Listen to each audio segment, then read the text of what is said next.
Okay, we're there. Okay, you've joined the virtual Career Day program sponsored by Eta Phi Beta Sorority Incorporated, Alpha Rho Chapter, and the Alamance-Guilford Section of NCNW. We're going to get started. And first of all, we're going to have the welcome by Margie McLean, who's president of the Alamance-Guilford Section of NCNW. Welcome to the third annual Youth Career Fair hosted by the Alpha Rho Chapter of the Eta Phi Beta Sorority Incorporated in partnership with the Alamance-Guilford Section, the National Council of Negro Women. I am Margie McLean, president of AGS. I would like to thank each person, especially our speakers, for taking out their time of their busy schedule to join us on this early Saturday morning. Your support and decision to invest your time and energy into attending should be applauded. I know you are here for the main event, so I will not keep you any further. So I would like to thank you again for joining us, and I hope something is said today to spark the minds of our future leaders. I am now going to turn this over to the hands of Ms. Brenda McLean to speak about the purpose of the Careers Fair. First, I want to tell you that the theme of today's program is charting the path to success. Direction are you pursuing? And then I want to tell you a little bit about the purpose. And the purpose of this program is to provide middle and high school students exposure to an array of careers to promote high scholastic standards and personal growth. Today's focal point is on non-traditional careers that are available for students, and it's all to pursue them and their right to pursue them. Then I want to introduce you to the two partners today, Alpha Rho Chapter, Beta Phi Beta. If you look, you see those lovely ladies on your screen, which I'm happy to be a member of. And our partners, Alamance-Guilford Section of NCNW.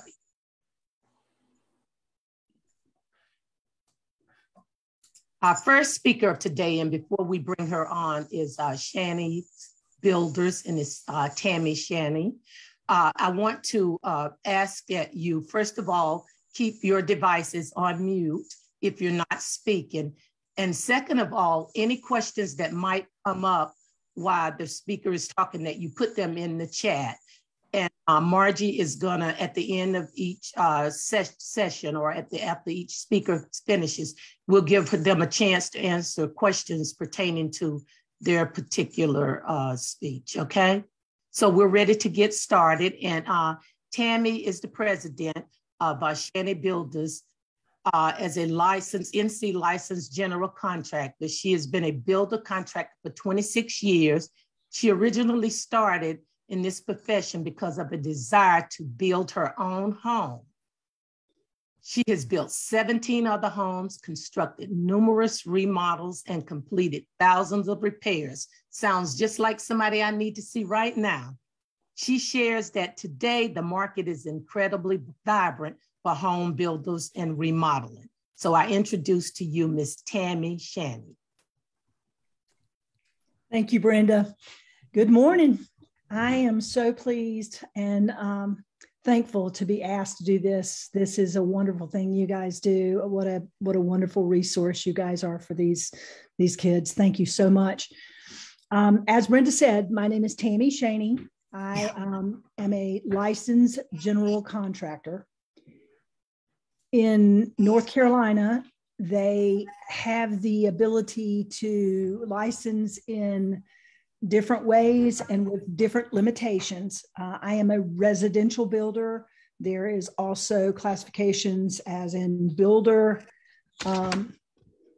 highway, public works, and then there are all kinds of specialty trades like plumbing, electrical, HVAC, or heating and venting and air conditioning. So I also carry a limited license, which just means that I can build up to $500,000 as far as my portion of a building is concerned. For example, if I'm working with other licensed contractors, I get to back out their portion. So there's intermediate, which goes up to 1 million. And then there's unlimited that is unlimited in the amount that the home may cost that you are working with. So what that does is with each one of those limitations, those change with how much money you must show during your licensing and relicensing phase each year. You have to show what they call working capital, and that allows you to change your limitations. So that's kind of how it gets started. There is a pretty complete website under North Carolina General Board for Licensing of Contractors, and you can get information there. And they're very nice down there. If you ever have questions, you can call and talk to them. So one of the things that was asked of me was how you go about getting your license. You'll have to take a test. Used to in the old days when I first started, I had to go to Raleigh. I had to sit down for, it was 3 or 4 hours with a general written test, and then a portion of it that was on blueprints, where I think this particular house that I first tested on had 14 pages of blueprints, and they would ask specific questions, and you had to go through the blueprints and find the answers. And then you had to pick those answers out for multiple choice. So nowadays it's on the computer. You have to be at least 18 years old.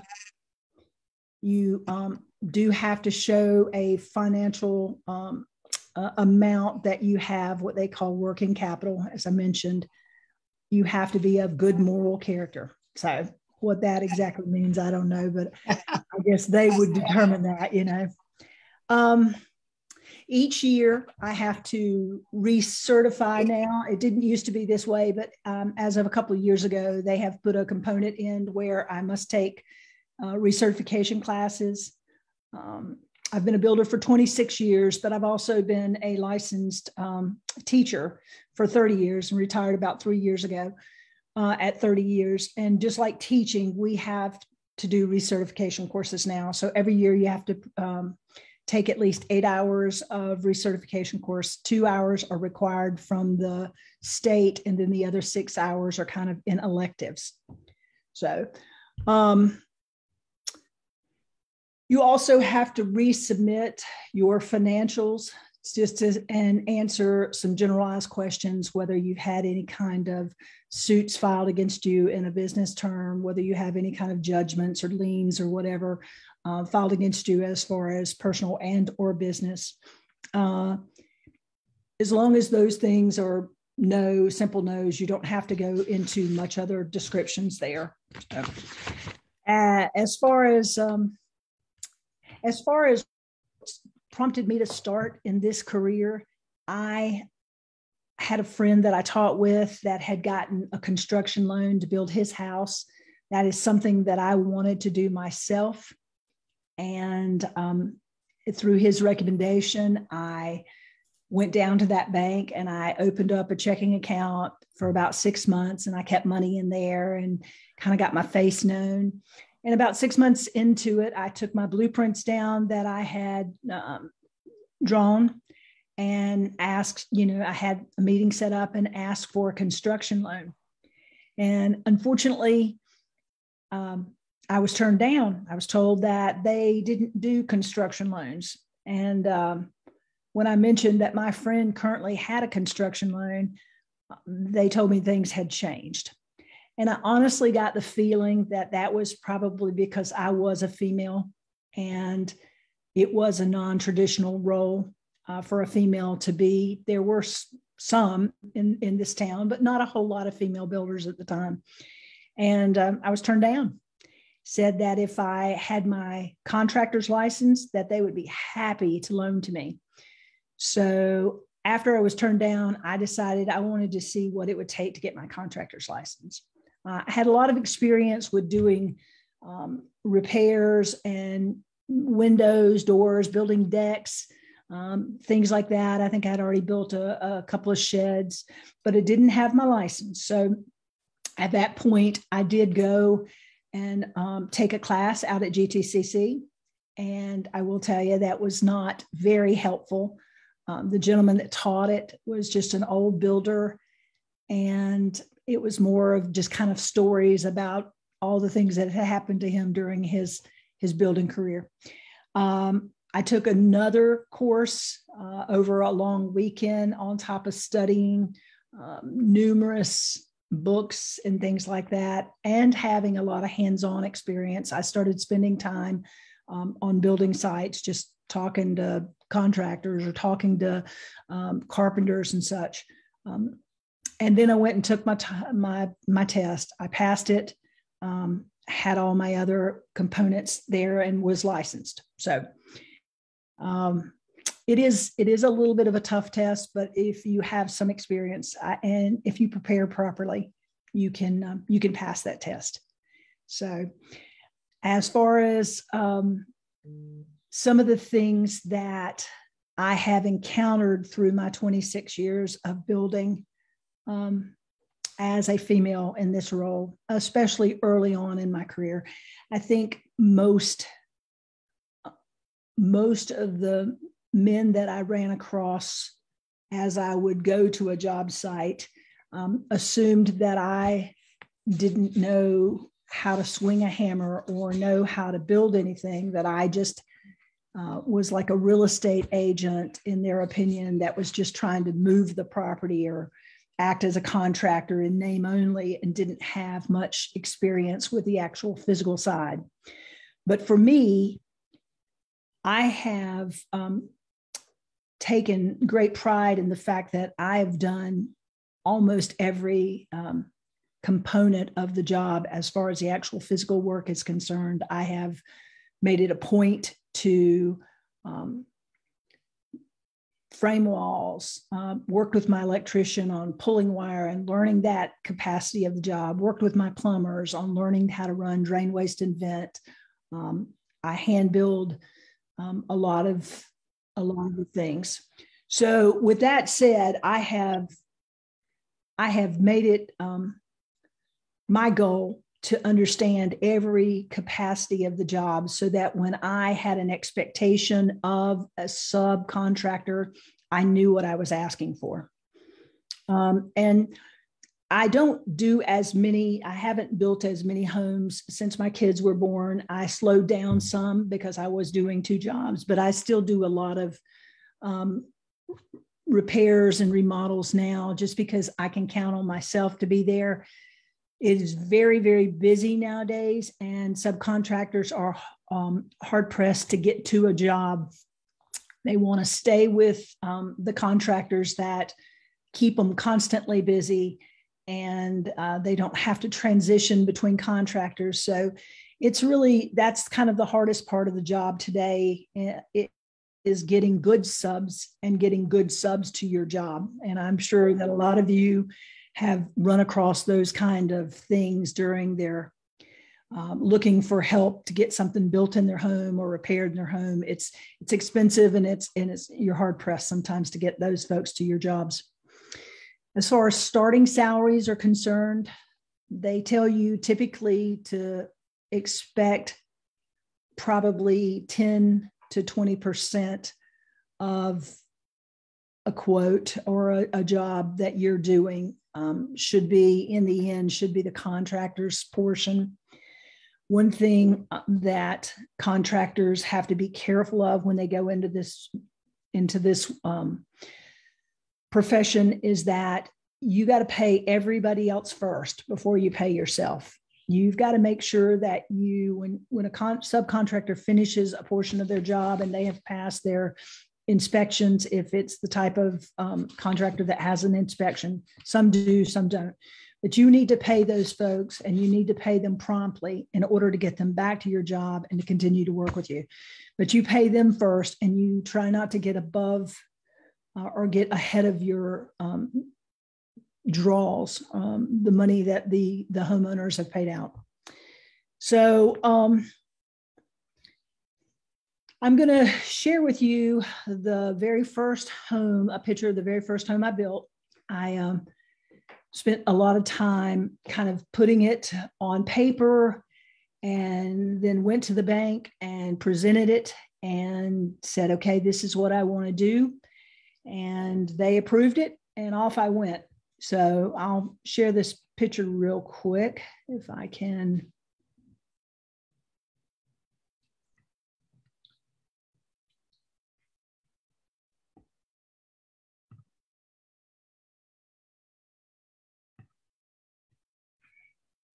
This.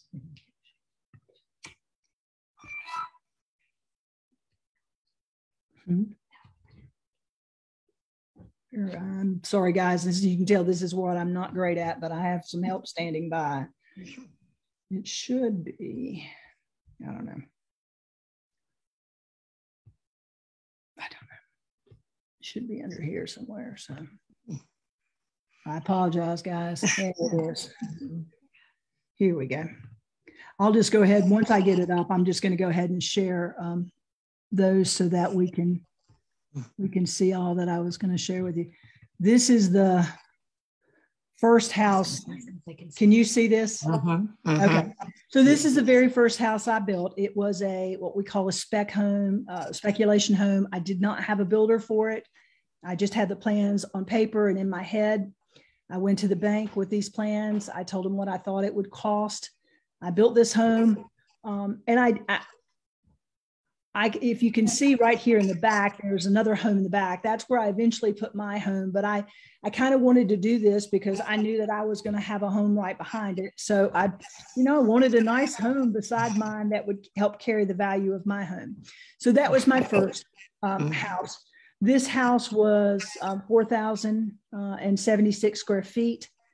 And at the time, I didn't realize that I had bitten off more than I probably should have as a first home builder.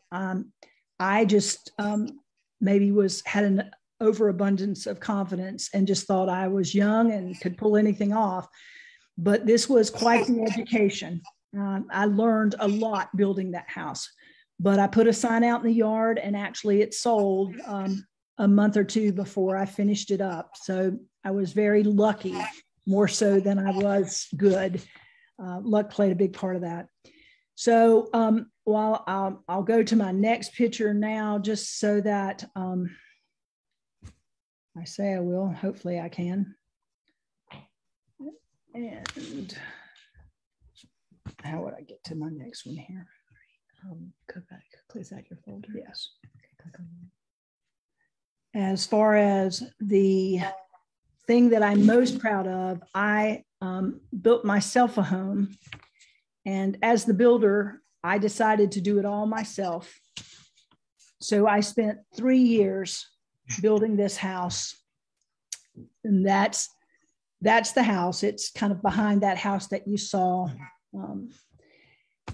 It was at the time, like I say, it took 3 years to build it, but it was my pride and joy. I could tell you just about where every nail in that house is. And even though I am not a licensed electrician and plumber, I did bring in friends who were licensed, and I asked them to kind of work with me through that process and allow me to do the work and them to kind of go over the work and make sure it was done appropriately. And that was, that's how I did it. So that home was kind of my pride and joy. It was a great house. It was 7,312 square feet, but a lot of that was my basement area.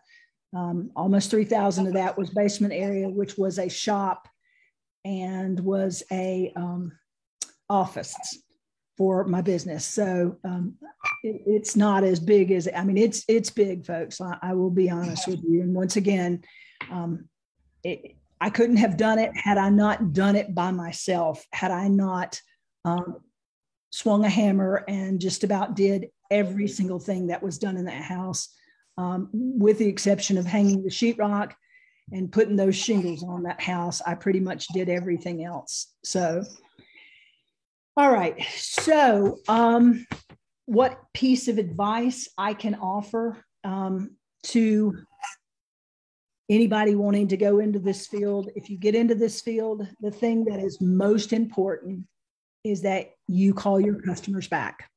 You treat them as though they are important, because I can tell you that if I've heard this once in my career, I have heard this 100 times in my 26 years. I can't believe you called me back so soon, or I can't believe I heard back from you. So that, I know that builders get busy, but the thing that you can do to have a good reputation on top of being a good builder, because there's a lot of people out there that can build a nice home, but the thing that you can do is understand that customers who step into this and put out hundreds of thousands of dollars building a home want to feel heard and want to feel important. And so the best thing you can do is honor that by calling them back, or even if you don't have an answer, call them back and go, folks, I am so sorry. I don't know that answer yet, but I will get you that answer. So that's kind of it in a nutshell. If anybody has any questions, I'll be happy to answer that. And I'm going to try to figure out how to get off this screen now.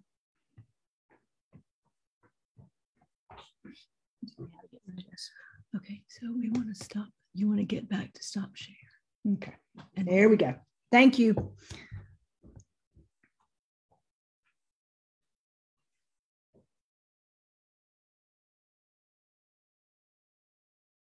I can't hear anything.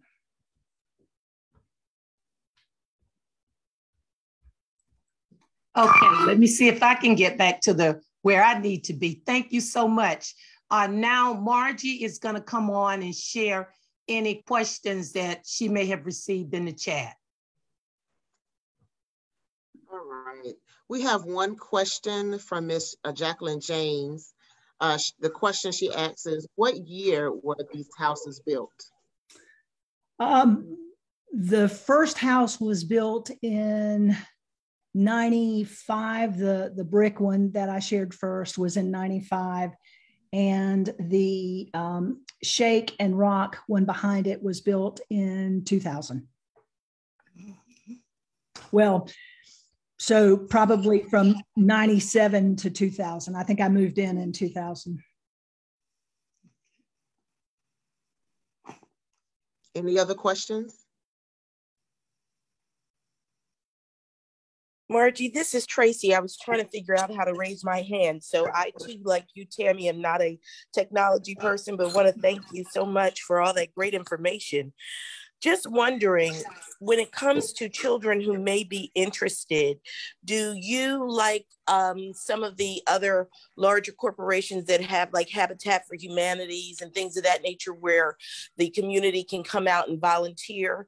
Have you ever had a day where children can actually get hands-on, maybe not so much experience, because I know, you know, you're dealing with construction, but maybe hand-on exposure at a site to be able to walk the various aspects of the site?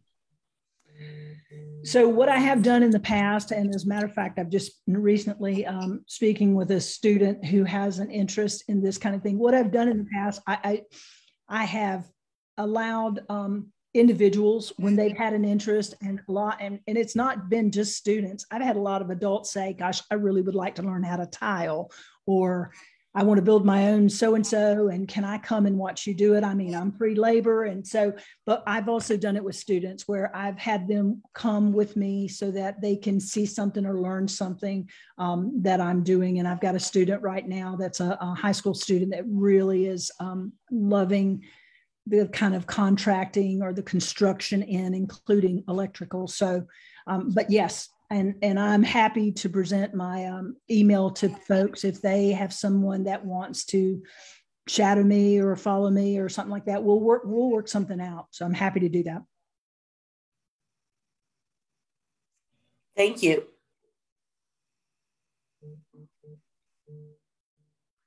Okay, if there are no more questions, we're going to move on to our next presenter. Thank you so much, Tammy. My pleasure. Thank you for doing this. Okay. Okay, our next presenter is going to be Brittany Hamilton. She was born in Los Angeles and raised in North Carolina. Her interest in weather was sparked in middle school when Hurricane Katrina devastated the Gulf Coast. Brittany's early interest in hurricanes grew into a full-fledged love for weather.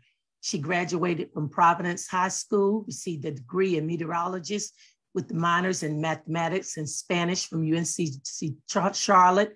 She received her master's in physics with the concentration in atmospheric science. She has worked as a meteorologist in Charlotte and Atlanta and across the globe, covering outbreaks, winter storms, and etc. I now present to you Brittany Hamilton. Hello, everybody. Good morning to you. And thank you guys so much for having me here to speak with you guys. Very excited to be able to participate in this. And this is a great thing to do because a lot of times I often get questions about a meteorologist. I didn't even know that that's something you can study in school, or, you know, that this is something that colleges offer. So just kind of giving people that exposure, no matter the age, I think is something great. So I am going to share my screen with you guys because I did put together a presentation today. Let's see. So I just wanted to talk a little bit about one thing that sort of got me into weather and into this field, and it all sort of stems from representation and sort of my career background. As you guys just heard, right now I'm a morning meteorologist at Spectrum News 1. I do forecasts for the Triad, so I cover Guilford County, I cover Alamance County.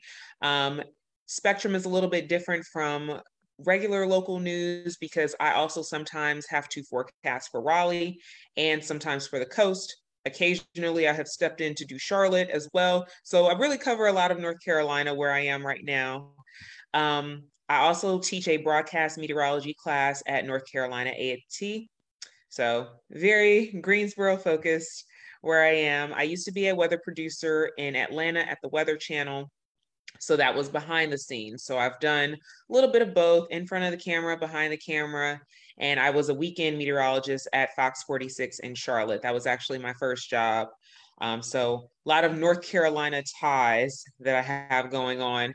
And I put in this video because everyone always likes to see the green screen, but this is just a little sped up time lapse of what I do. But the graphics, they do show up on air, as you guys see.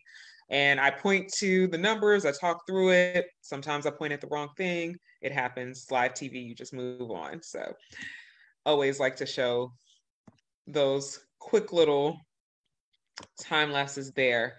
So as I mentioned, my interest in meteorology was stemmed from hurricanes. And even though I was living in North Carolina at the time that Hurricane Katrina hit. So it wasn't a direct impact for me or my family, but to see a storm intensify so quickly and to have so many impacts after the fact and, you know, seeing the devastation, I really wanted to know everything about hurricanes at that point. I wanted to know why they strengthened, what made them form. And so that led me to my interest in meteorology. And I will say I was in middle school. So of course it wasn't 100% set in stone, like, yes, I am going to be a meteorologist, but I just had an interest in weather at that point. And I thought, okay, I'll start paying attention a little bit more to newscasters and, you know, the meteorologists that do the weather. I started watching the Weather Channel a lot. In fact, my mom would just like come in. It's like, okay, you're just watching the Weather Channel, or, you know, just, but I wanted to, you know, figure out and learn more of the terminology and more of the science behind what was going on. So I decided to go to UNC Charlotte. I got a bachelor's degree in meteorology, did my minors in math and Spanish. And at that point, and I will say this, and I always tell people this, I did not think that I was going to do broadcast meteorology. I had an interest. I didn't really know exactly what I was going to do, but I didn't think that I was going to do TV. So that really wasn't the path that I pursued. I didn't pursue a TV internship. It just wasn't what I thought I was going to do originally. And since I didn't 100% know what I was going to do, I ended up going to grad school. And it just happened. I was doing a research project at North Carolina A&T while I was an undergrad at UNC Charlotte. And during that summer, they told me that they had a fairly new program that was under physics. I could still do atmospheric science, which is meteorology, and focus on hurricanes, which is what originally interested me about weather. So I went to North Carolina A&T. I got a master's degree in physics, and I studied hurricane storm surge as well as hurricane modeling, why things become stronger, why they weaken, etc. So in terms of education requirements, I often get asked about, okay, what would you have to do to become a meteorologist? What type of courses do you have to take? What type of classes do you need? There is a very, very, very heavy focus on the sciences and on math. And I'm talking physics, chemistry, earth science, calculus. I took calculus 1, 2, and 3, differential equations. There is a lot of science, there is a lot of math. And I'm not saying that to discourage anybody, because I'm never afraid to say that when I took physics, I had to take it a couple of times. It just did not register the first time. Second time was a little better. But honestly, I feel like a lot of the courses started to come together for me when I was actually taking things within my major and able to apply them. And I was like, oh, I see why I had to learn this.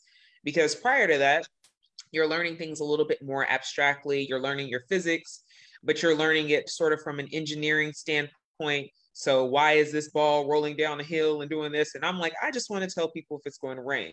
So I'm trying to figure out how they connect. But once the classes started making more sense, it all connected for me. Meteorology is typically a 4-year degree, but there are some exceptions. So sometimes, and you will meet, if you meet a lot of broadcast meteorologists or talk to any, there are some that originally did not do meteorology as their undergraduate studies or their graduate studies, but they're in TV and they decided, oh, now I want to switch over to weather. There are online courses. The biggest known one is Mississippi State University. They have a meteorology program that is almost 100% online, that if you already are pursuing, let's say, broadcast or anything else, you can take that in addition to your regular courses that you decide. So it's not, everybody doesn't have the exact same path to get to broadcast meteorology, but at the end of the day, the mission is the same, that you are delivering life-saving information, you are, informing the public. So that is something that to consider.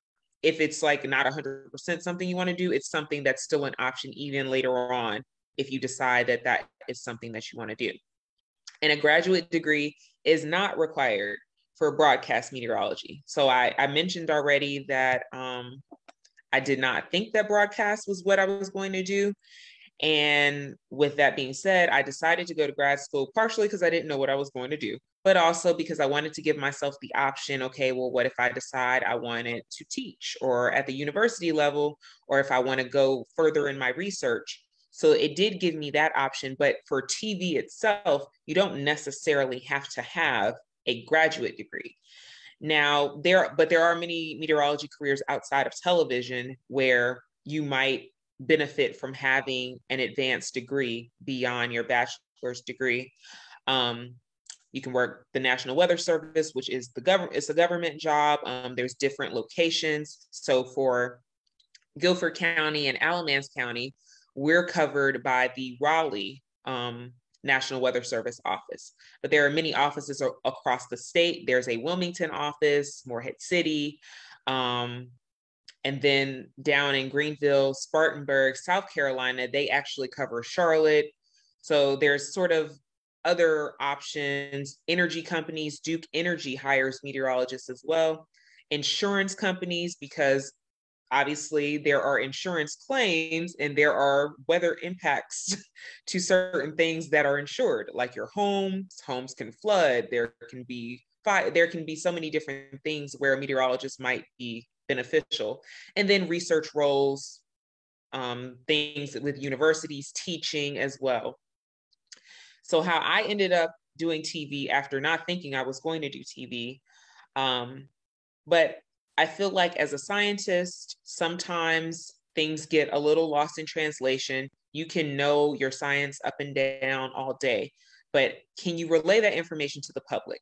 And sometimes there's a little bit of a disconnect there. And so when I was doing my coursework in undergrad, I understood that, okay, this is an art to still be able to present information, to give people information, life-saving information in a way that makes sense. So, you know, it's not about, I can throw out these 1,000 terms about the atmosphere.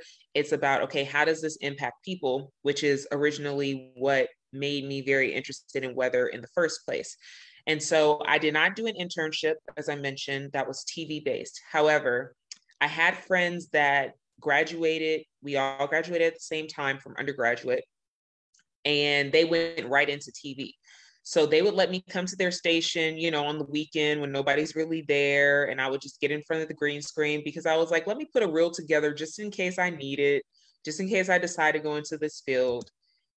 And I also, what really prompted me to be in this field is when I was watching weather reports when I was younger and even as an adult, there's not a lot of representation in terms of people of color, in terms of women in meteorology. That's actually, it's still a very male dominated field.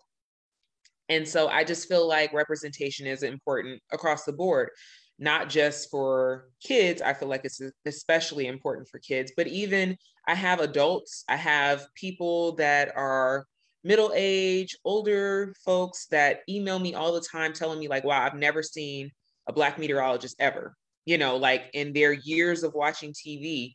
And I think that it's important to see that because, you know, you can do whatever you want to do. So I titled the slide "Being the Only" in quotes, because when you work in a field, when you pick a non-traditional career, sometimes you will be the only. You may be the only Black person. You may be the only person of color. You may be the only woman. You may be the only person under 25. You may be the only person over 60. You may be the only, but that's fine. It does take a lot sometimes out of you not seeing other folks that look like you or that have the same interest. But I think that it's important if it's something that you truly want to do. And with the age of social media, with being able to connect very easily now with people, I know I've met and connected with so many other Black meteorologists because we all have Twitter and we have Instagram. And even if you've never met in person, you sort of feel like you have some support. You're seeing other people that are doing what you're doing.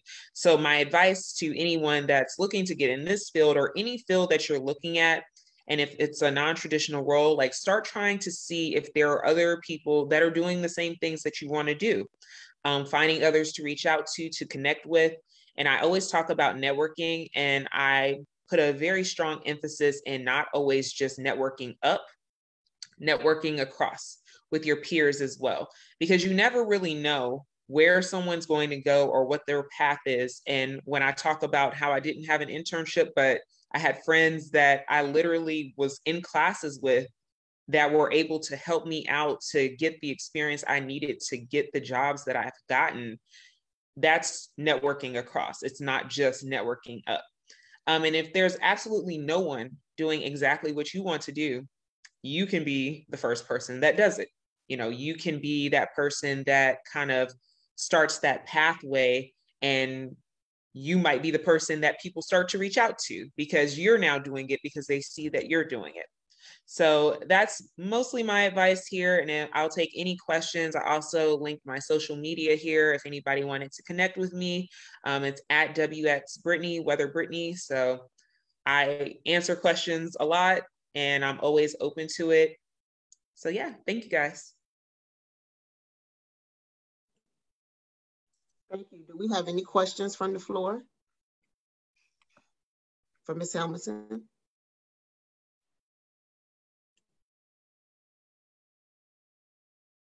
Ms. Hamilton, I have a question. Why do you think it is so difficult, or it's so difficult to have more African Americans to join this field, or to even want to join the field, and especially African American women? Personally, I feel like it's a multi-layered answer there, but it really starts off, I feel like, even in early education. Like, I feel like now there is more emphasis in making sure that people of color, Black people, women are basically exposed to STEM disciplines and different things like that. Because I think that a lot of times, if that's not, I guess, introduced very early on, you just think, okay, well, I don't see anyone doing this, so this must not be something that I can do. So it's kind of, I think they go hand in hand. And now you're seeing more like STEM programs and STEAM programs that also includes arts as well. I think that that's helping out. But with it being just a traditionally male-dominated, non-people of color dominated field, sometimes I think that that can be a bit discouraging. And that's why whenever I have the opportunity to do school visits, to do talks like these, I always like to participate, because I think that it's important to know that, like, hey, I'm looking just like everybody else. This is how I look when I'm on TV. You know, I'm my authentic self. I wear my natural hair. I can be myself and still do the job. I'm a professional, and that is something that anybody can do. So I wish I had all the answers for why that's the case in terms of, you know, why you don't see more, but I am glad that we are starting to see more. But even in this day and age, in 2022, there are still places where, oh, this is their first Black meteorologist at a station. And to me, that's insane, because it's 2022. Any other questions?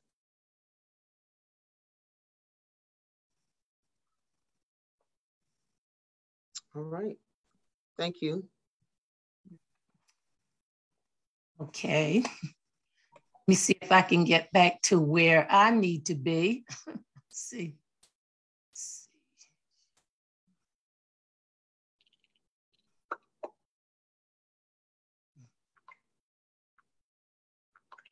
All right. Okay. All right. Thank you so much. So far, we've had two very good participants, and the questions are great. I just want to, those of you that are coming up after Brittany, just let us know, either Margie or myself, if you want. Each participant so far has been real good about the time. Each were given 15 minutes to make their presentation, but if you need a warning at maybe the 5-minute mark, just let us know, and either Margie or myself will sort of let you know. But so far, we're doing good with time. So our next participant is Dr. Jasmine Weiss. She's a new assistant professor in the Department of Pediatrics at UNC Chapel Hill School of Medicine. She's a recent graduate in the National Clinical Scholar Program at Yale University School of Medicine, Doctorate of Medicine at Duke University, and undergraduate of Florida A&M University, and she is CEO of iDream Enterprise, LLC. I present to you Dr. Jasmine Weiss. Thank you so much for that introduction. And I just want to thank you all for having me join today. This is an exciting opportunity to speak with students, and I'm always excited to share more about pediatrics, more about careers in healthcare, and more about all the different ways that doctors can be involved in the community and beyond. So I just want to first say thank you for the opportunity, and I will go ahead and get started.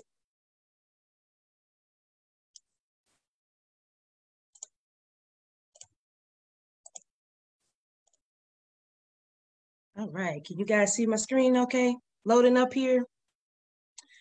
In the meantime, I want to know, have you ever considered pediatrics? So if you all can drop in the chat a yes or a no as a student if you've ever considered a career as a pediatrician and kind of what you think pediatricians do on a daily basis. So I'll give you about 10, 15 seconds to do that, and I'll see if there's a lot of yeses or nos in the no. Okay, we got a no. Anybody else? Yes, all right. Somebody has considered pediatrics before. Awesome, awesome. Well, it's my job today to share a little bit more about what pediatrics is and what we do in our exciting career, and I'll get started with that. So I know a lot of people have seen these TV shows, Grey's Anatomy, Chicago Med, The Resident. They all depict the training process, some of the drama in the hospital that some of it's true, some of it's false, mostly false. But it still gives people in the community an opportunity to start thinking about how do we take care of patients every day? And I'd like to share more about our journey, how we do that, and what we do as pediatricians.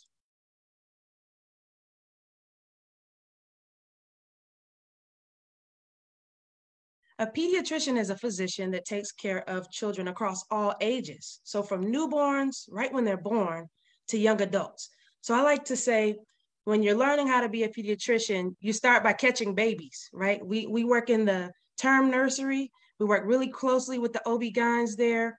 When mothers are having their babies, we're right there in the room with C-sections. And then for emergencies, we're also in the room even for deliveries that are not C-sections. So I like to say we get started right when those babies pop out. But we go all the way up to students, to taking care of children who are young adults. So up to 21 years old. So it's one of the exciting parts of my job is I can start by seeing a newborn and then end up with a 21-year-old right next to the newborn. So I have to really be thoughtful and creative and thinking through how do I make sure I take care of younger children, make sure their parents get their questions answered, but then start to give teenagers their own kind of autonomy and their ability to ask questions and be independent about their own care. So pediatricians take care of patients in a wide variety of settings. So when you see a pediatrician, we can be in the emergency room, we can be in outpatient doctor's offices, and we can be in hospitals.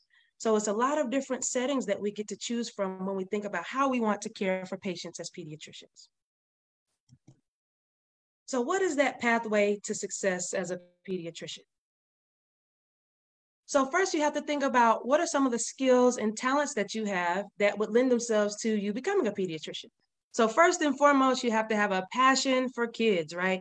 Your whole day is spent hearing children sometimes screaming, sometimes crying, getting their vaccines. Other times it's spent talking to them and learning more about them. So you have to have a passion for speaking with children, and you have to have compassion because they're there oftentimes because they don't feel so well. Other times they're there because they want someone to talk to. Sometimes my teenagers come in and just want to talk about what's going on in their lives. So communication skills are extremely important as a pediatrician. You always have to be curious, right? Because you're trying to figure out what's going on with this patient. They're coming in, they're telling you, I'm having a headache that won't go away, or I'm having these symptoms. And it's my job to think through and problem solve, what do I think is going on? What do I think is happening to this patient based on what they tell me? So you have to be curious and you have to have problem solving skills. So what is the pathway to becoming a pediatrician? I would like to say even before college and high school, you have to start thinking about what science classes you would like to take, because it is a field where you have to be thoughtful about the science around the human body, anatomy, the bones and the structures in the body and how they function, which is physiology. And so I went to West Charlotte High School. I was one of the valedictorian there. And then I went on to Florida A&M University, which was an awesome HBCU. I was able to march in the Marching 100. I am a member of Delta Sigma Theta Sorority Incorporated. And all the while doing those things, I also had to prepare for medical school. And so to prepare for medical school, all students have to take biology, chemistry, organic chemistry, physics, math, and English. Those are some of the required courses. Now, you can major in whatever you like to be in medical school or to go to medical school. I chose to be a pre-med major. So not only did I take these courses, but I also took anatomy, where we dissected a guinea pig, and physiology. I also took an introduction to pre-medicine and genetics. So I took the path of pursuing the pre-med major so that I could feel as best prepared for medical school as possible. But it's important to know you can major in whatever you like as long as you take those prerequisites when you're thinking about applying to medical school.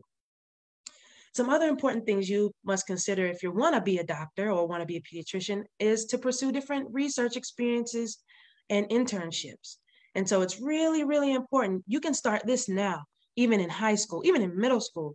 You can ask your school counselors about what opportunities are available in your community, right? So as a high school student, I asked my school counselor, do you know any doctors? Can I meet them? And I was able to do what's called shadowing, where you go and visit that doctor. His name was Dr. Edwards in Charlotte, North Carolina. And he started calling me student Dr. Jasmine right from the beginning. So he would introduce me to patients. This is future Dr. Jasmine or student Dr. Jasmine. And I'd be like, wow, I'm only 17 and he's already calling me a future doctor, right? So it was an opportunity for me to learn hands-on what it takes to become a physician. I got to talk to the patients and help him think through what he was going to do for them every day. So that's what's called shadowing. And then the important test you have to take as a college student is called the MCAT. So if you want to get into medical school, you really have to prepare for over a course of months to take this 4 to 5 hour exam. And it's one of the longest exams you'll ever take when you're starting your career, but you'll realize that's just the beginning. And so we'll move on to med school and I'll talk a bit about that more. So medical school. So medical school is 4 years for most people, but if you choose to do MD, PhD degree, where you get combined degrees, or if you pursue a master's with your MD degree, it can be longer than 4 years. The first year and a half to 2 years is classwork, right? So I went to Duke for medical school. And so for the first 2 years, we were taking classes called, such as pharmacology, where you learn all about different medications that we prescribe as physicians. We took physiology, where you learn about the function of all of the different structures in the body. And then you take what's called pathophysiology, which is understanding how diseases impact the different parts of the body. So all of those are the things you do your first 2 years of medical school. Your next 2 years are where the fun part starts. These are your rotations.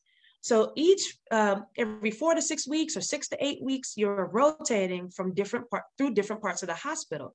And so you may be in the OB/GYN team for a 6 to 8 week period of time. And within that period, you get to help deliver babies.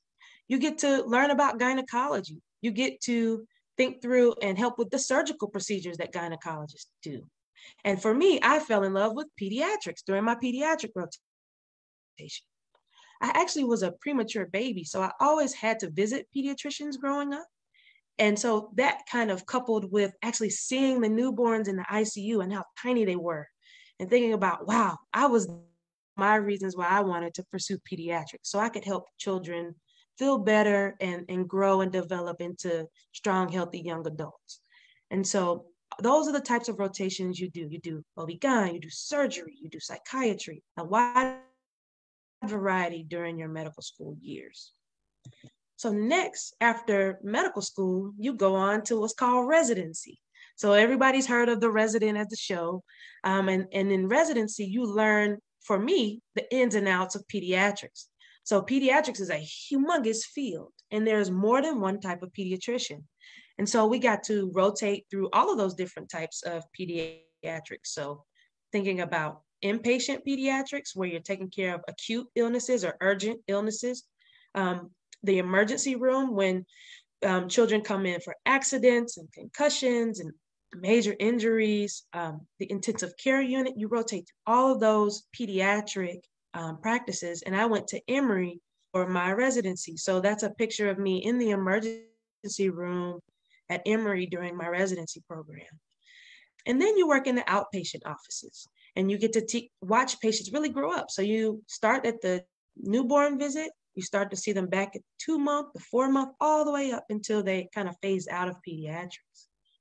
Residency is not just an opportunity for clinical experiences where you directly interact with patients, but you also have the opportunity to do a lot of different things. So I was able to be a representative for my residency program at the US Capitol. I got to go and lobby for funding so we can create more doctors. I also got to participate in a community research project where I wanted to help understand more about how children learn to read, because as a pediatrician, we're not just focused on the medications and diseases, but we're growing and thriving overall. So I got to help create an early literacy project for children. And that's a picture of us helping them learn about being little mini pediatricians. And next, there's fellowship. And so for me, fellowship, first of all, fellowship is optional. You don't have to go to fellowship after residency. You can directly start being a primary care pediatrician right away. But I chose to do a fellowship at Yale School of Medicine because I wanted to learn more about what we can do to impact our patients besides the one-on-one opportunities.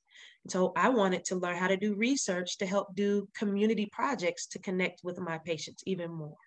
Some people choose to do fellowship and become specialists, right? So if you wanted to do intensive care unit types of pediatrics, you would go to do your 3-year fellowship in the ICU. If you wanted to be an emergency pediatrician, that's when you would really specialize in that. And so those are the different stages of becoming a pediatrician. And now I'm actually in my first job, right? So this is my first official job. As a resident, you are paid. As a fellow, you are paid, but it's a much smaller amount and you work a lot more hours during that time. So at UNC, I do primary care pediatrics. So I see patients in the outpatient office. So if you're anywhere from 0 to 18, you would be coming in my doors. And we engage with them and their parents to help make sure that we're taking care of their health. And then I also do research. So my interest is in why there aren't enough Black and Brown individuals pursuing health careers, right? And so we just kind of had that discussion about not being enough meteorologists. So I'm also looking at what are the challenges for children and students who want to learn and want to become these roles and in these fields, but aren't doing that or can't do that for different reasons. And lastly, I get to do teaching. So I get to teach in different forums, but really when residents come to the clinic with me, I help them and I'm a preceptor for them. So they sign out their patient to me. They tell me what they think is going on and we have conversations about that. And so that's one of the awesome joys of my job is not only am I taking every week, really. And so I like to share that as a physician, you don't just have to see patients, right? I just mentioned how I get to do research and how I get to teach. Well, I'm also a physician entrepreneur, and that is where iDream comes in. So iDream is an online platform that connects healthcare professionals from the Black community with students so they can learn more about health careers. And we have our first health careers bootcamp coming up. But I want to share a little bit more about why we're doing this. So Black people make up 13% of the United States population. So you would think in every field, we make up 13% of every field, but we don't. We only make up 9.9%, 5% of doctors, 3.6% of dentists. And I just chose a few fields. We make up only about 2.5% of optometry, and so many other fields where we're just not represented the way we should be. So the mission of iDream is to help change that. We want to make sure we empower students and show them the roadmap to success as they think about different health careers. And so we're having our first health careers bootcamp, and I wanted to at least share this with you all. If you go to idreamtobe.com, you can download a free cheat sheet on how to explore health careers on your own.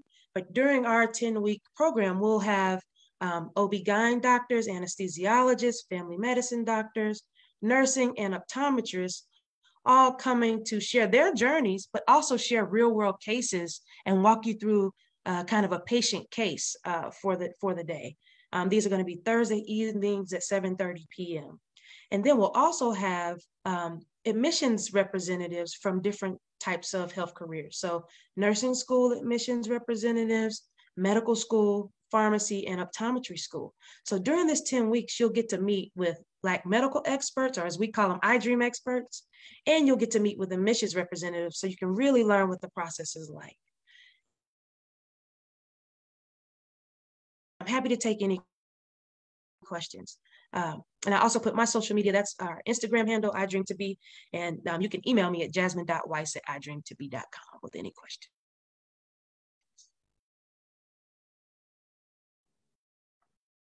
Well, thank you, Ms. Wise. I appreciate that. Do we have any questions? Love your presentation. Are there any questions? Glacier, are there any questions? Okay. I have one question. How much would you get paid a year? So what's the annual salary? And that's a great question. Mm-hmm. So that's a great question. So the annual salary does vary by the type of pediatrician you are, but on average, pediatricians make anywhere from $160,000 a year up to $275,000 or even $325,000 a year, just based on where you live and what type of pediatrician you are. So that's the average. Thank you for that question. Are there any other questions? Any other questions? Any parents have any questions? Or any mentors have any questions? All right. Thank you, Ms. Wise. I appreciate you. Thank you. Thank you so much. Another great presentation. We're gonna, oh great, here we go. So we have had some super duper presenters today. And let me see if I can get back to where I need to be. Okay, all right. So I'm not sure if Mr. Walker is here yet. If not, we're gonna move on to our next one. Mr. Walker, are you there? Okay, all right. So next we have Brielle, I may not be, if I'm not pronouncing that correct, you let me know, and Michelle Wright from the Farmer's Bag. Brielle and Michelle Wright are from Clarkton, North Carolina. They have degrees in agricultural, business, and public health from HBCUs in North Carolina. They are owners of the Farmer's Bag. Their goals are to provide positive agricultural experiences for underrepresented youth, close funding and information gap for underrepresented, provide healing to those who experienced mental and emotional trauma as it relates to agriculture. I present to you Brielle and Michelle Wright. Good morning, everyone. Today we just have Brielle, right? Not Brielle and Michelle, unfortunately. We're doing double duty, but it's okay. We are so glad to be here. First, I want to say just thank you for this opportunity. We're really excited to share this information. It's always a blessing to be able to talk about agriculture. And I'm going to share my screen. And also, hello to all my sorors of Delta Sigma Theta and our Aggies that are on the call today. You guys are always phenomenal, as usual. So glad to be in the room with each of you. So it says that I cannot share my screen. Can you make me a co-host? Ooh, whoop, and Aggie Pride, ladies. Georgia or Mara, you should be able to share it now. Okay. All right. So, okay, so I am Brielle Wright, again, co-owner of the Farmer's Bag. BAG stands for Blessed, Abundant, and Gifted. My sister and I started the Farmer's Bag. We started the Farmer's Bag during the pandemic. So it has been an interesting journey for us. I'm sure there was a lot of businesses that started during the pandemic, and we were one of them. But we've always had a passion for agriculture, so to speak. I grew up, and we both grew up in the small town of Clarkton, North Carolina. I wanted nothing to do with agriculture by any means. But then I went to this program called the Institute for Agricultural Leaders, and I learned that agriculture was more than farming, and it has been a beautiful journey since then. And like most of the presenters today, I'm here because we want to see more underrepresented youth in this profession. We want to see more underrepresented groups, period. And so Our mission with the Farmer's Bag is to provide positive agricultural experiences to underrepresented youth, to close the funding and informational gap for underrepresented farmers, and to provide mental and emotional healing for those who've had trauma with the land. And when we say trauma, people who have lost land due to taxes, heirs property, all of those different things, or who just have not been able to, who've not been able to successfully do what they, have desired or dreamed to do when it comes to ag.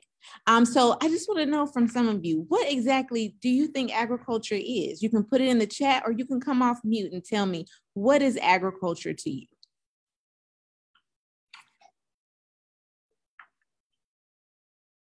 Farming, okay. Food and livestock, yes. Farming.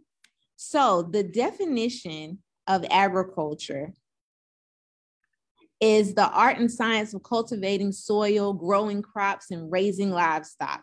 It includes the preparation of plant and animal products for people to use for their and their distribution to markets.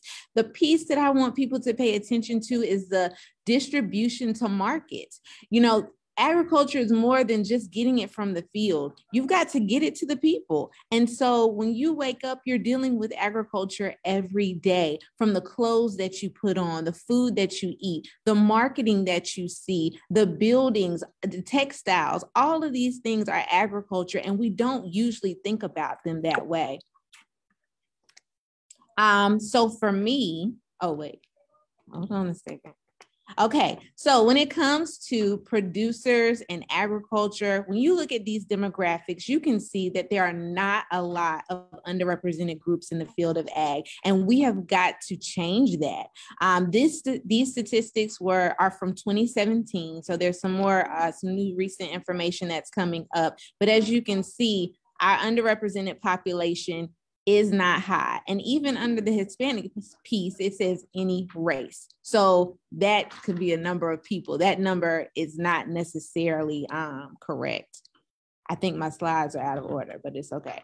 So when we look at ag statistics and we look at the total population of the United States, only 64% of the total population is male that works in agriculture. When we look at women, there's only 36%. Under the age of 35, there's 8%. And that is a huge issue. So young people, that's why we need you. I'm under 35, so I'm in the same category. 35 to 64, we've got 58%, and 65 and up, we have 34%. So again, you can see from these numbers that there is a huge generational gap within the field of agriculture, and that has to change.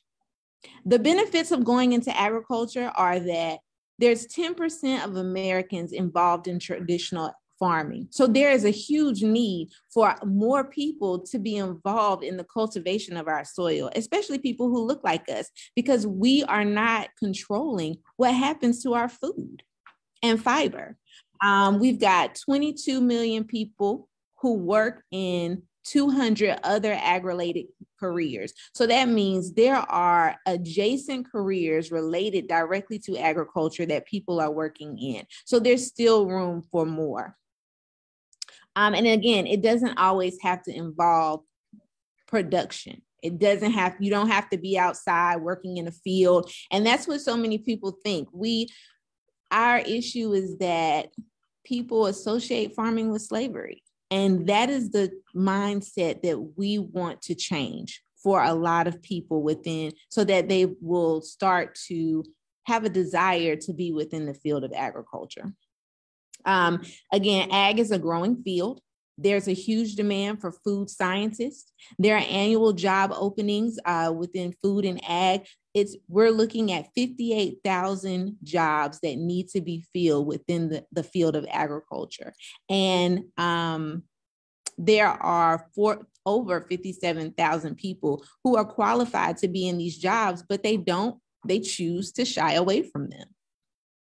So there's so many majors that I don't think people think about that they can go into school for or major in within the field of agriculture. You have ag business and ag economics, agriculture and natural resources and communication, ag education, ag engineering, resource development and management, parks, recreation and tourism, packaging, horticulture, forestry, food science, and fisheries and wildlife sciences. You also have animal sciences.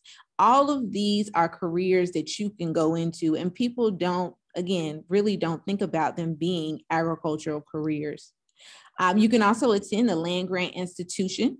A land-grant institution was founded in 1890 or 1892 through the Morrill Act.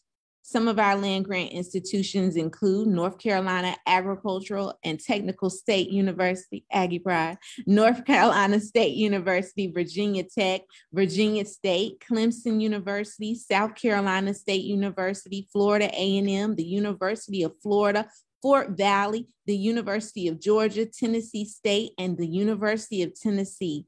Each of these institutions has one or more of these majors where you could go and attend. People who are hiring within the field of agriculture that you may not always think about are Archer Daniels, Midland, Cargill.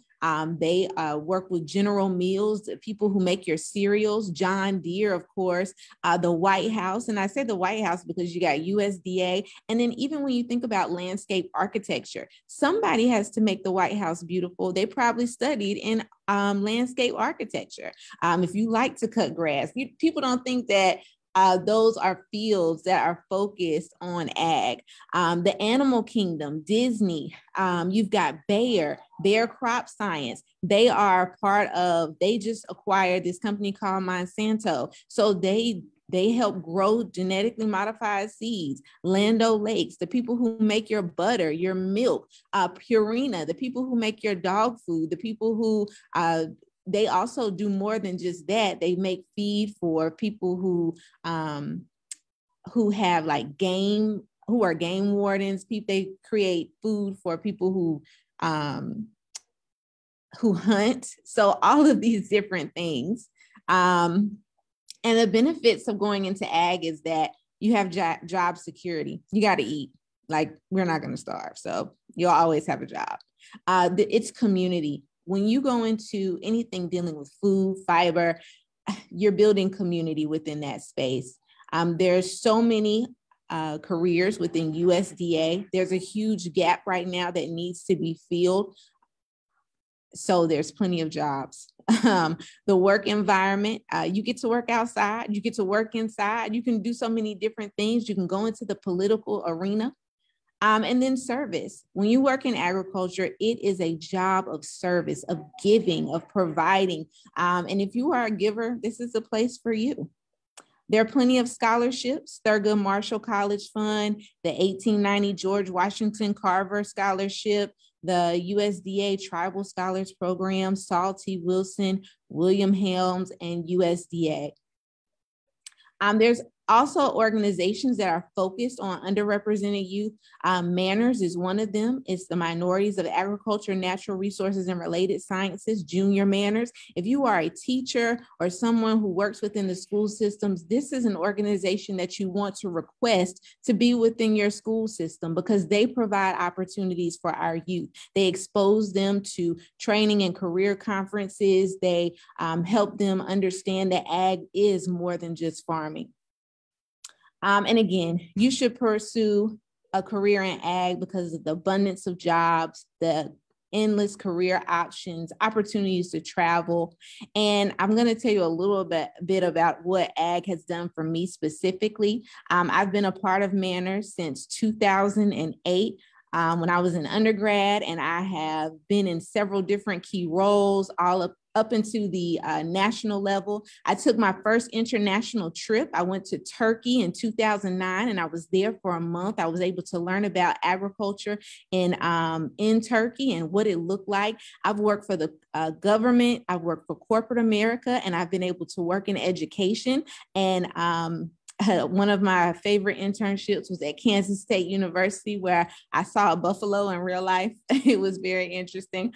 I used to work for Monsanto. I worked as a with the veterinarian when I was an undergrad at A&T. I also worked on the farm at A&T. I milked cows. And it's so funny because my granny, who's 104, I told her I will never milk a cow. And she said, don't say what you'll never do. And I was right at A&T milking cows, y'all. It was a lot. I have been able to travel and go into different arenas. I went to my first professional baseball game. I've been able to go to operas and plays just because of the companies that I work for. I am now a plethora of things. I'm a beekeeper. I work with the youth. My sister and I call us fake farmers because we can't farm right now because we had to go back to work. But we sell jams, jellies, and pickled items, and we work with farmers and we use their products to make our products. So we are supporting farmers until we can farm on our own. I've also been able to work in some political arenas. I've been I'm actually at a training today to learn about how to be on boards and commissions because there's no representation for us. And it's my goal to make sure that we have a voice. Also, those were and I work for USDA as well. I don't usually say that because I'm trying to quit. But other than that, I do work for USDA. It is a good job. I do training and development, and I'm really excited about that part of my job. But I would love to do this, to be able to do the farming piece full time. Our goal at some point is to create the Thurgood Marshall College Fund of Agriculture. So that way we can provide funding to people in ag, to our youth. It's hard to get funding as a farmer. It's hard to get, especially if you're a new farmer. And we're trying to increase that. We're trying to just to be a resource. So we don't have to go to these other places to get money, but people can come right to us and we can distribute those funds and make things a lot easier. So that's my ag career. That's my ag journey. My sister's in psychology. She's phenomenal. She works in diversity and inclusion, and her piece with that is just helping people to see and understand the injustices that we have endured to be in this field and in this space, and why diversity is so important. So hopefully next time she'll be here to provide even more about her side of this journey with the Farmer's Bag. But you guys can continue to follow us and learn more. We just launched our website, thefarmersbag.com. You can also follow us on Instagram and Facebook, and we look forward to interacting with you all again, and hopefully even sharing some opportunities about how you can get more involved in agriculture. We've got a lot of different things coming up in the near future, so we look forward to getting you guys involved in ag. And that's it. I will stop sharing. Do you all have any questions?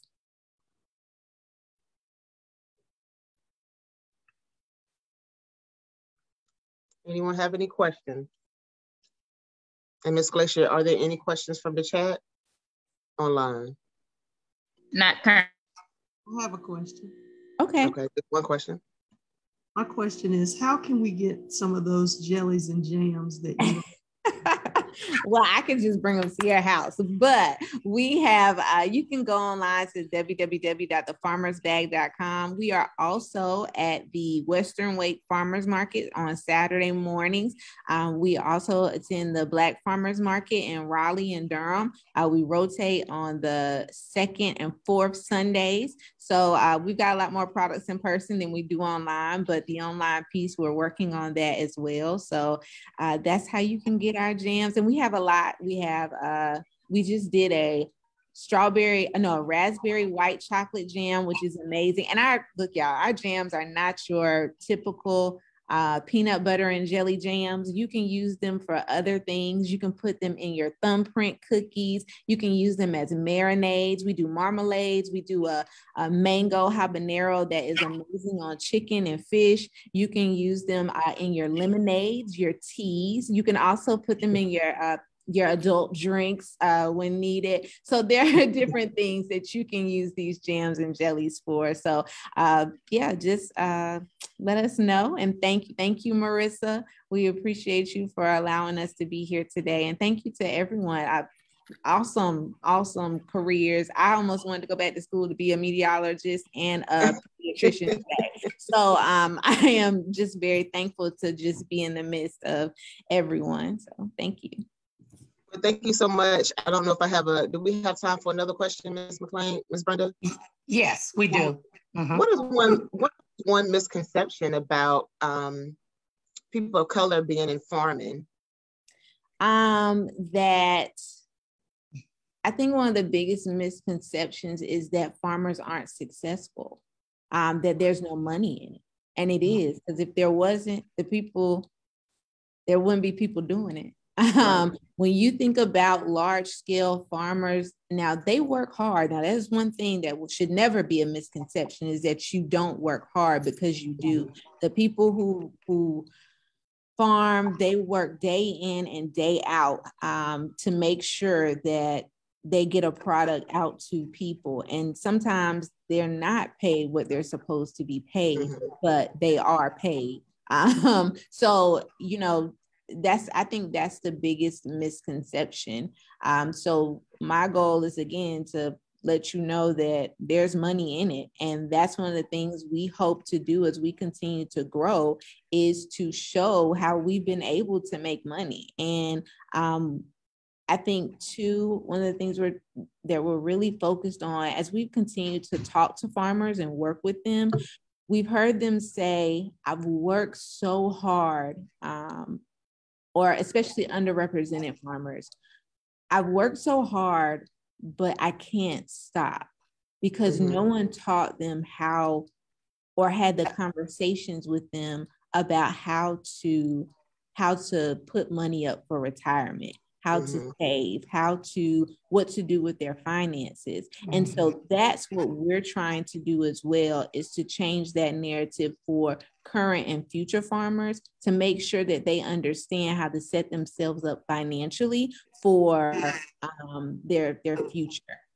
So also, I think I feel like I think about me growing up on my grandfather's farm.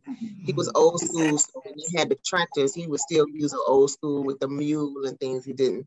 So we would be out and helping him farm and putting the seeds in, and he actually was showing us. And of course, this was the time when you pick peas and plant. You know, it's with the generation, I want to say I probably was the last generation that was out there with my great grandmother and grandfather and doing this type of things. I don't know about the kids now, but when we think about it, in my science class, I definitely talked to students about that, especially during my biotechnology lesson. We talked about organic versus GMO and things that they're doing with the plants now. And I told them it probably is best for you to go ahead and learn how to plant. So how do we motivate our parents to teach our children to plant their own gardens or to start their own garden? First, I think it's communication, is to just tell them, you know, or plant a garden yourself. If you want your mom or someone, now unless she's like my mama, because my mama is scared of everything. So if your mama is one that will go outside with you, go ahead and plant those rows. Do a raised bed in the back of your house, and say, hey mom, come over, or your dad or your grandmother, someone, do it, and they will come. Build it and they will come. Or you can find a church garden or a community garden somewhere and start volunteering there. Within Raleigh, there are, and I know you guys are in Greensboro, within Raleigh, Durham, though, there are so many small farms that need volunteers that you can go and help and just start having those conversations. And I will also encourage that if you have family who farmed previously, that you have them talk to your kids about their experience, and not to just include the bad, because I know it was a lot of work, but to tell the lessons they learned and how positive the experience was for them and what they learned from it. Because so many times we hear the negative pieces about how hard it was, but honestly, there was so much family, there was community, there was help, there was love, there was so much more there than sometimes about the negative that we kind of highlight. So just make sure you focus on the positive things. And again, communication and getting them to interact with people who love everything about ag. So. Thank you. I turn this over to Miss Brenda McLean. Okay. Thank you so much. Thank you so much. We have had 4 wonderful presenters with just so much great information. So thank you again. We're going to move right along to our next presenter. And that would be Mr. Charlie, who is a registered nurse. He's a retired registered nurse of 30 years. He started out in housekeeping in a small hospital while he was in high school. He was offered a position to study for registered nursing halfway through licensed nursing courses, promoted to registered nurse while serving as a dialysis technician. He's married to a registered nurse who continues to work, and they have 1 daughter. I present to you Mr. Charlie Williams. Good morning. Thank you for having me. So impressed with the previous speakers. I hope that I can live up to this. I have some questions here that my wife and my children thought might be interesting for people to hear. As you said, was a nurse for a little bit over 30 years and worked my way up from being a nurse's assistant. While I was a nurse's assistant, I went to LPN school, and halfway through the LPN school, they approached me and said, well, Charlie, I think you could pass the RN course. And I was terrified because LPN school was hard enough. And we were at the time expecting our first child. So money was a concern. And if I quit LPN school, it would be at least 2 years before I was able to get a job as an RN. But I went ahead and did it. You know, hindsight's 20/20. Everything worked out over time. So here are some of the questions. And if anybody has any questions while I'm doing this, please feel free to jump in. I'll try to answer them. The first one is, what motivated you to choose your career? And I have to say that being able to provide for my wife and my children was my main motivator. Plus, there were nurses in my family who were practicing while I was in school. And I had a chance when I was in high school working in housekeeping to observe these nurses. And I was just motivated by their actions, what they were capable of. And that made me want to pursue the career. But it gave me stable employment. For 30 years, I really didn't have to worry about being laid off. There were always jobs out there to be had, people looking for registered nurses. The second one is, what are you most proud of in your career? I have to say that one of the things I'm most proud of is I feel like it gave me an opportunity to help people, to communicate, especially with a lot of the older people, their medical conditions, in a way that they could understand. Sometimes medicine can be very complicated. And if you haven't studied physiology, anatomy and physiology, chemistry, it can be overwhelming. sometimes speaking with your doctor itself can be overwhelming because they use these big words and these complicated sentences, and they talk so fast. And but being a nurse, I had an opportunity to sit down with these people, spend time with them, and break it down on a level that they could more easily understand. Does that make sense? What are the educational requirements or training needed to be a registered nurse? Well, when I started over 30 years ago, there was 3 ways to become a registered nurse. The first was called a diploma program. Diploma program was where you went to the hospital, and the hospital had a program that not only included the book work, the study, but they would also supplement their staff with you. It was a good way for them to get free labor because while you were in school, they were working you the whole time and stuff in. But they would start you off with simple tasks, and as you progressed in school, they would give more and more tasks and stuff. And then at the end of the program, which usually took about 3 years, 3.5 years, you were qualified to sit for what they call the NCLEX, the NCLEX. And that's a test that all RNs take after completing school to test your ability to practice as a registered nurse. The second way is through an associate program. And that's what I completed, was an associate program. And that is, they call it a 2-year program. I know very few people when I was in school that were able to do it in 2 years. I'm not saying that it's not possible. You can do it in 2 years. But if you have to work a job, if you have children, if you have to make a car payment or a house payment, it's going to be hard to do in 2 years because you have to apply yourself that whole 2 years.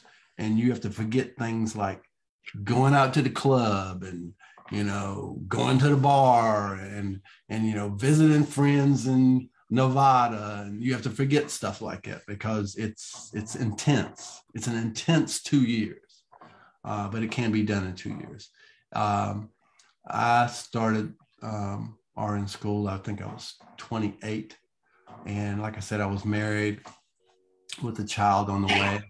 I had to take some refresher courses to bring, because it's been a long time since I was in school. I had to bring my math back up for one thing. So I had to immerse myself in math classes and stuff, because nursing, you need math.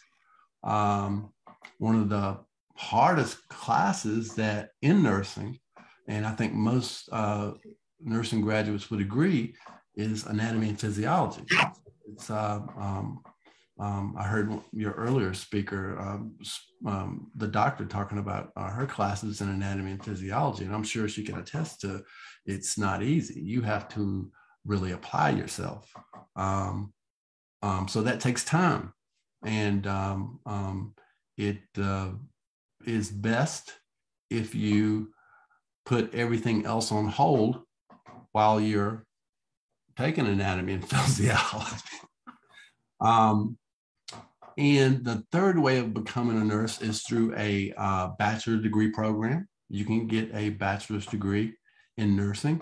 Normally that takes 4 years. The first 2 years are prerequisites. And then your last 2 years, they concentrate more on the nursing part of it, the anatomy and physiology, medicine, and you actually go into the hospitals your 4th year and work as a nursing student in the hospitals. And at the end of that, you graduate with a bachelor's degree, and then you sit for the NCLEX. All three, the diploma program, the associate program, bachelor's degree program, in order to get your license to work as a nurse, you have to sit for the test. And this test is given in every state, and you have to pass it. The majority of nurses pass the test the first time. I think there's like 18% that have to take it a second time. And I have known people that I went to school with, people who I didn't go to school with, who had to take it 3 times. It's not an easy test, and you have to know what you're doing. It's not like you can read a book and then go take the NCLEX. You have to have some understanding of a little bit of medicine and a whole lot of nursing. So that covers the educational requirements. Did you encounter any resistance in this non-traditional role? Whew. Yeah, I'll say I encountered some resistance. You know, being a Black male in a traditionally white female role came with problems that I did not foresee. A lot of problems that I didn't foresee. For one, early in my career, I found that there were a lot of older nurses who resented me being a nurse because they felt that nursing was the domain of females and that I was encroaching on their domain because males were supposed to be doctors. And when I became a nurse, then they were threatened somehow by that. Okay. Now I can't say that followed me my whole 30 years. I noticed this early in my career, and after speaking to some of them, I could understand why they felt that way. Nursing has changed a lot in just the last 30, 40 years that I've been associated with it. Back in the day, 50 years ago, nurses were expected to stand when a doctor entered the nursing station, just in case he wanted a chair. So they would offer their chair to him when he came into the nursing station. I've had nurses tell me stories about doctors who actually struck nurses, slapped them across their face for being wrong about something or not completing some task in the time that they were given. I've heard older nurses tell me that when they were in nursing school, the first thing that would happen in the morning was a uniform check. They had to all stand in a line, and the head nurse would come through and check everybody's uniform, make sure your cap was on straight, make sure your collar was starched, and your shoes were clean and stuff like that. So it was a different time. I didn't have to go through that. We of course had to have clean uniforms. Nobody did any collar checks, checking for starch and stuff. It wasn't like that. I would say that early in my career, I experienced a little bit of this. I remember one time I was standing in the nurses station, and it was pretty full. It was early in the morning and stuff. Everybody was getting their assignments and stuff. And I was standing talking with another nurse. I think I was getting a report, and I felt this push on my back shoulder and stuff, and we were having a conversation. I was a new nurse. I was trying to concentrate on what she was saying. And, I kept having somebody pushing me in the back, and I turned around, and it was this doctor standing there. And I said, "Do you need something?" And he said, "Well, move out of my way." I said, "Well, you could have asked me. You were just going to push me aside as if I were some child?" And he looked at me dumbfounded, like nobody had ever spoke to him like this. No nurse had ever spoke to him in this manner because he was the doctor.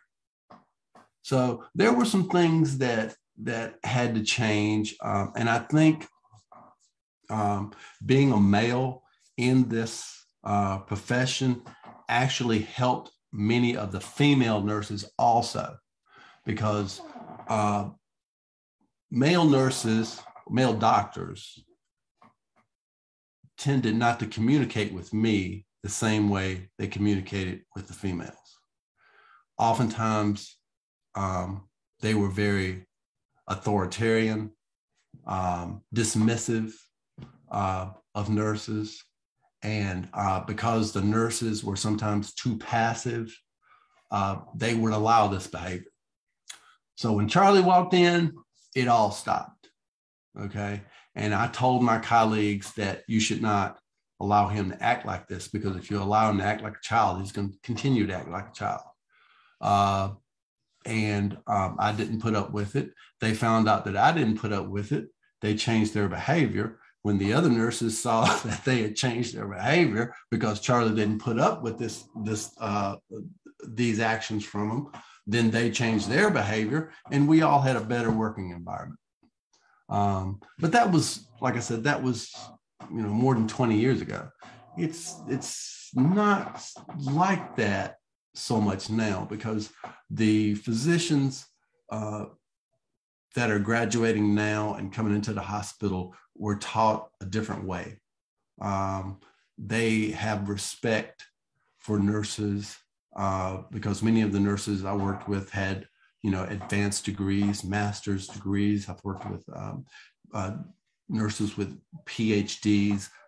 These were intelligent people who had dedicated their lives to nursing.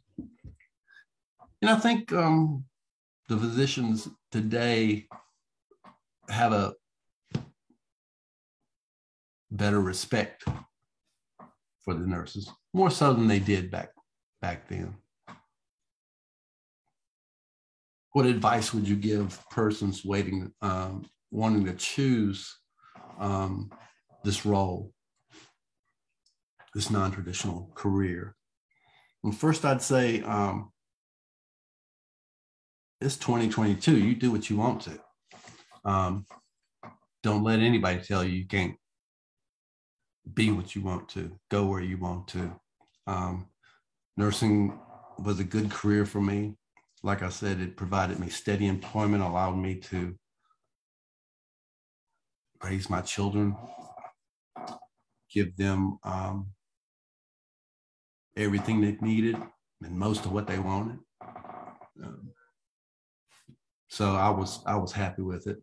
I'd say try to choose a career you're interested in. Don't choose a career for money. That's the last thing I would suggest for most people. Money will not bring you happiness. As we heard earlier from the physician, I think everybody was happy with a starting salary of $160,000 a year. I mean, that's good money, but I'm sure she will tell you they're not giving it away. Physicians work a lot of hours. They work long hours, and oftentimes these hours are not, 9 to 5s. They work 12, 14, 16, 18-hour days. So don't think that money is free. The same is with nursing. Nursing pays well now. I think the starting salary, as I understand it, here in North Carolina is something around $27 to $28 an hour right out of school, which isn't that bad. I mean, you can buy a house and a car on $28 an hour,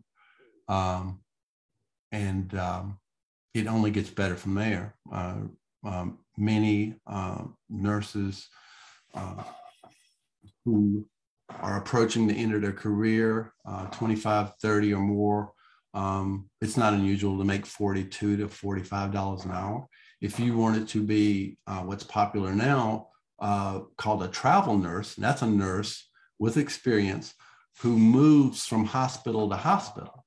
They might move from state to state and works a certain term at that hospital. Some of these nurses are making $75 an hour or more. I recently spoke with a nurse that I worked with back in the 80s.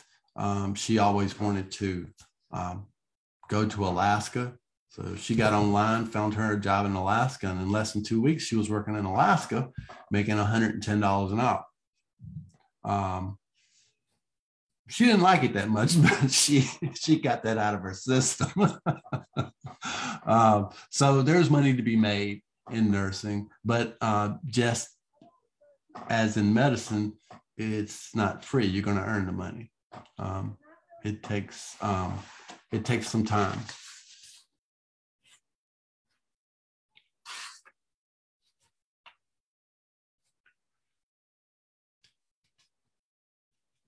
Be prepared in this career to face stereotypes, especially if you are a Black male, like I said, entering a traditionally white female career. And I must say that I faced quite a few of them. The ones that hurt the most were from my own people. I remember one time I was going into a patient's room to prepare them for their first procedure, and just to calm them down, make sure that they had no questions that needed to be answered. And upon me walking into the room, they pointed to the trash can. And I looked at them. I said, well, what is there something wrong? She said, oh, no, isn't that what you want? And I said, no, ma'am, I'm not here to empty your trash can. My name's Charles Williams. I'm the nurse who's going to take you down for your procedure. And I just came in to speak with you. She didn't mean anything bad or something. She wasn't trying to be rude or anything. But when she saw me, she thought I was the janitor. There were quite a few instances like that. I remember one lady upon my first day at work, and she heard that I was the new nurse. She asked me if I wore a dress. And I said, no, ma'am, I don't wear a dress. At least I haven't yet.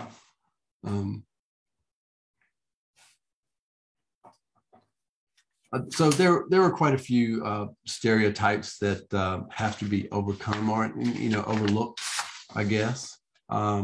Things that people have to get used to.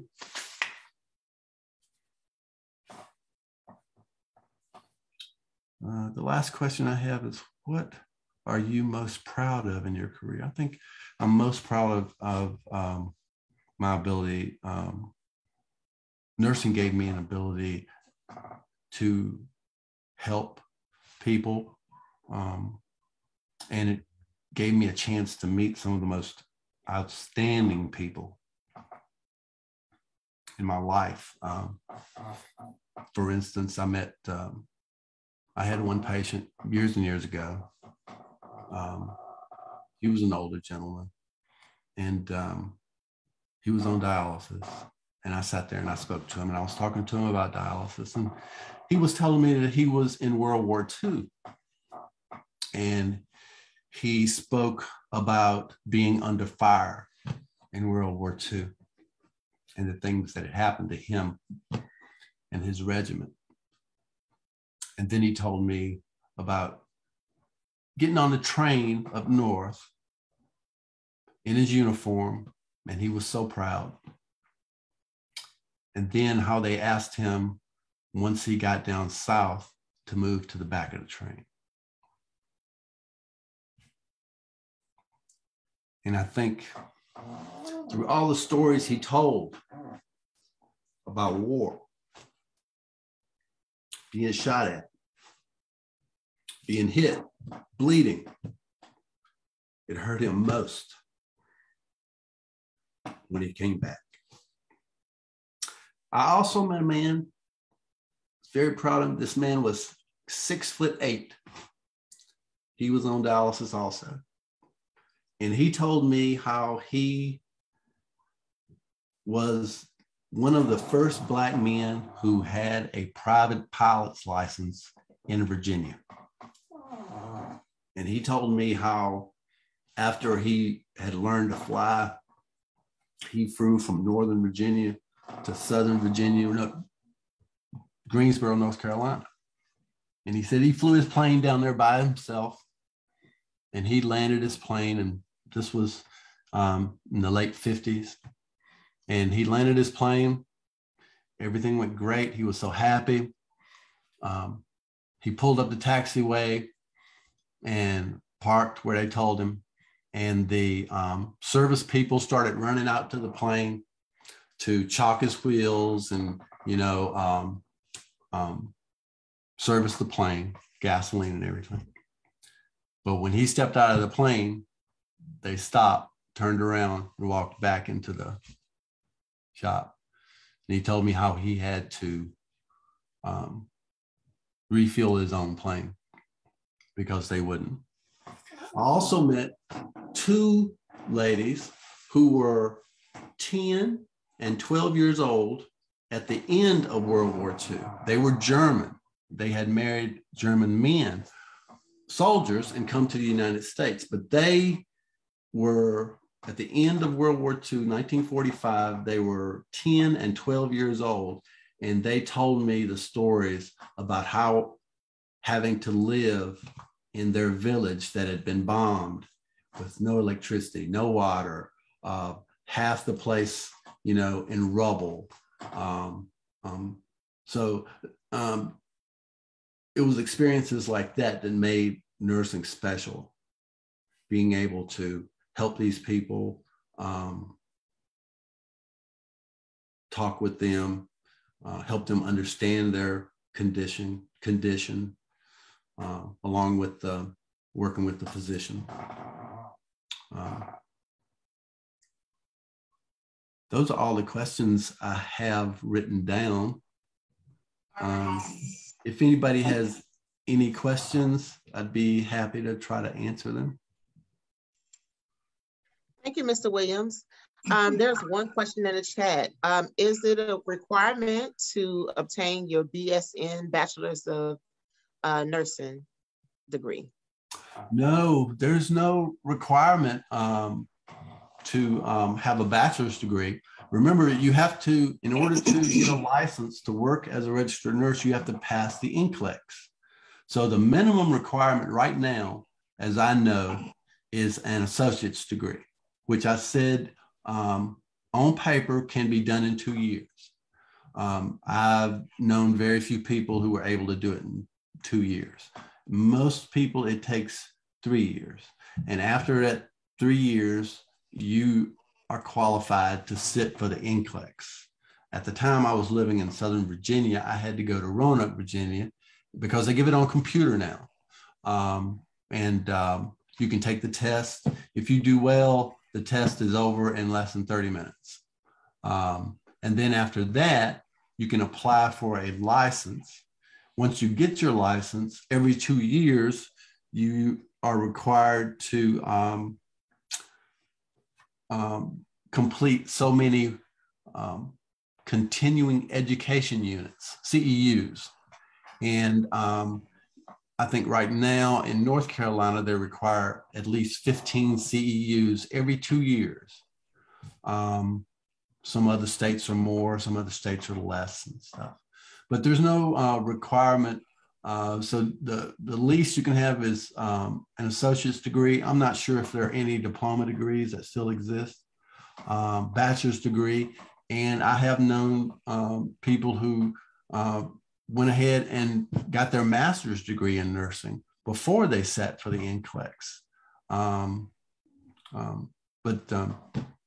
Like I said, I'm not sure that the diploma degree still exists. Does that answer your question? Yes, sir. Any other questions in the chat? What are typical hours that a nurse works as far as? That's a good question. Most nurses try to work 12-hour shifts. There are some nurses, it depends on what you're working. If you're working in a surgery center, your hours might be more 8 hours. If you're working in a hospital, your hours can be, you can either be on an 8-hour schedule, but most work a 12-hour shift. And I think these days, most nurses, like my wife, she works 3 days a week, 12-hour shifts. But just like being a doctor and stuff, you know, as soon as if they say your shift ends at 7:30 at night, and then you got another patient that's coming up from the emergency room who needs to get in right now, you're going to be there another hour or 2 hours. So sometimes that 14 hours turns into 18 hours. There were times when I was working, my 12 hours turned into 20 hours because of emergencies and stuff. But most people work in the hospital, work 12-hour shifts. There are other nurses who do home care, who travel to patients' homes. I tried that for a while. Their hours vary. They set their own schedule as to how many hours they're going to work a day, depending on who they need to see and how far they need to travel. Are there opportunities for chaperoning a nurse?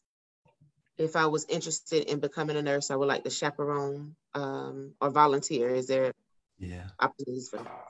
You know, back in the day, that was a pretty common thing.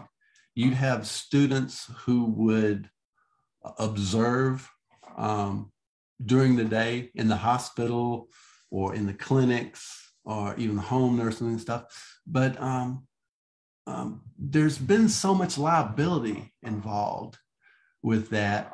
And, you know, we're such a sue-me society and stuff that a lot of that has disappeared. You know, you might remember back in the day, we had candy stripers in the hospitals who would perform certain duties and stuff. And they really came in handy a lot of the times. I used to be one.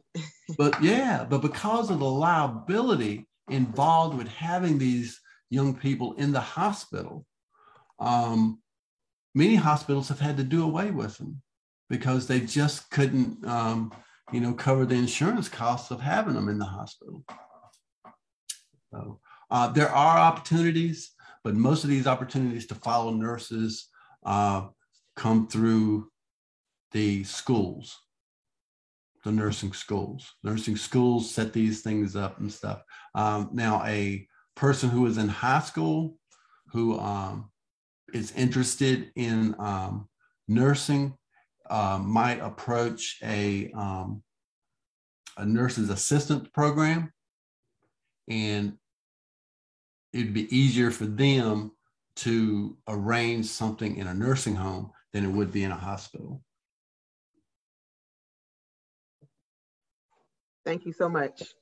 You're welcome. Thank you, Mr. Williams. We really appreciate all of that helpful and insightful information. You're welcome. Thank you for allowing me to be here. Thank you. We have had such wonderful presenters today, and we appreciate each and every one of them. And I know everyone listening like me just feel like they've been to school today with all of the interesting and wonderful careers. So at this time, we're going to have remarks, and I'm not sure if they're coming from Margie or from Georgia Shepherd first, but we're going to have remarks. Well, first of all, I would like to say thank you again. This was an awesome workshop. As president of the Alamance-Guilford Section of NCNW, we would definitely like to thank the Eta Phi Beta sorority for allowing us to partner with them this program. It was very helpful and exciting. I wish I had it when I was in school, and it definitely would have helped me to know which path to really go into and stick with it also. But with that being said, I would like to give acknowledgements to, we have the president of the Durham section, Miss Sandra Crops is on. I'd like to thank her. We have members of the Alamance-Guilford section. I think I have my third vice president who is on, Miss Teresa Whitsett. My parliamentarian, Miss Glacier Robinson, and I believe I have my youth advisor, Miss Tracy Allen, which is on as well. I know that this was an eye-opener for them and some of the youth that they invited as well. I look forward to actually connecting with some of the speakers here. And again, we would really like to thank you. If you are interested in having a copy of the presentation, you can actually email me at alamance-guilford@gmail.com. And again, that's alamance-guilford@gmail.com.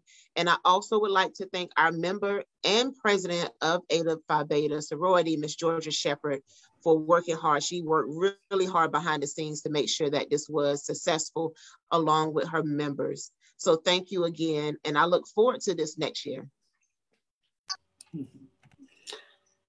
I'd like to thank everybody also. Both McLeans said everything I needed to say, but I do want to thank the presenters for awesome presentations.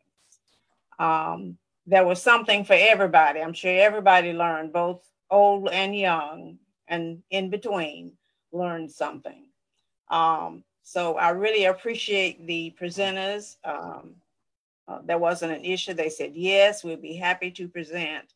And I appreciate them sharing their passion. It was more than careers. All of them had a passion for what they do. And of course, that's always a positive. And I'd like to thank all of the participants who came on to hear the presenters. Without an audience, it wouldn't have been as good. So, and I'd like to thank all the special guests from NCNW that joined us. And of course, the ladies of Alpha Rho are present also. We have another meeting after this one. So I appreciate them coming on. And Marge, unless you and Brenda have parting words, we consider ourselves adjourned. Thank you. Thank you. Mm-hmm. Mm-hmm.